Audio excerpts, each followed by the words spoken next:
Yesterday only, I have finished The Housemaid by Freda McFadden. And just after finishing it, I wanted to do a quick review of the book. But then I thought, let just the story sit inside my brain in a proper way. Then we can talk about it. So, here it is. Before going to my thoughts and my opinions about the book, let me give you a quick overview of the story. So, Wilhelmina Millie Calloway is looking for a job when she got offered the position of housemaid in the Winchester house. The inhabitants of the Winchester house are Andrew, who is a very famous businessman, a young, handsome, charming guy, and the husband and owner of the house. His wife, Nina, who is very immaculate, very polished, and has that, rich housewife vibe, and their 9-year-old daughter, Cecilia, according to Millie, who is a brat sometimes. Now, the job is very high paying and it also comes with a living situation which Millie desperately needs. So, of course, she agreed. But only after accepting the job and entering the house, she felt something was off. And as the story unfolds, we get to see the secrets, the past, and the mysteries of Millie and Nina, and many more. Now, if I continue talking about the book, then maybe I'm going to give you spoilers, so I'll stop talking about the book right now and come to the part about my opinions and thoughts regarding the book. So, the book is very famous. It is kind of the thriller of the decade, kind of famous. Everyone in the internet is reading The Housemaid, hyping this up, talking about this non-stop. So I had to get my hands on it. But the problem I faced while reading this book is that I didn't feel the pull towards the book till page number 180. Only after 180 it actually started getting better. Before that it was all average, and that average part was not unnecessary, okay? It was the plot building time. It was the time when you are gonna get suspicious, you are gonna get all like curious, what's gonna happen, what is the problem.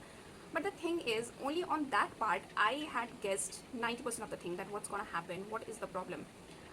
And when the story started to unfold, nothing came as a shocker to me. This book had been marketed as a book that would shock you in every page, in every now and then. But it didn't happen to me. It had been so much hyped up. I had very high hopes, very, very high hopes. I had been dying to read this book. So when I was reading it and nothing came as a shocker, nothing came as something very surprising or very thrilling, it did break my heart, because I had spent money on it. I had been dying to read it. I had been waiting to read it for the longest time, and I don't lie, I even regretted for a few minutes for buying all the 3 books all together without knowing anything. Now it can be entirely my problem. Maybe I have read so many thrillers till date that I can actually guess the villains, guess the mysteries, guess the whole cause of 90% of the books. Or maybe my brain never shuts off. It is always active, always finding for the solution. That's why I don't feel the thrill while I read the books.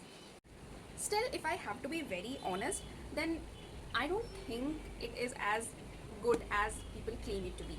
Because Never Lie has set a standard for me. Whenever I am reading Freda, I am seeing the name Freda, I am expecting another Never Lie. That book is insanely good, okay? And to be honest, it is not on the same line as Never Lie. But I want to clear one thing, that this is not a bad book, okay? If you are a beginner in the thriller world, then you are going to enjoy this book. This is really, really good. But is it that thing that, oh, they're going to be, twist, they're going to be a shocker in every other page? I don't think so. If you, at least if you are a habitual reader, if you are a thriller reader, had read quite a few books, then you are going to easily guess everything. I think that this book is pretty much overhyped. If you are spending money on it, I would highly suggest you to read the first book first, then go for the other parts if you feel like you want to continue. Only then, okay? Don't be a fool like me. Let me know your thoughts and opinions about the book if you have read it, and if you haven't, would you like to read? So yeah, that's it for today. If you have waited till here, then I am taking it as a sign that you are liking the videos, and if you are, then don't forget to like and subscribe to my channel. Thank you for watching. Bye.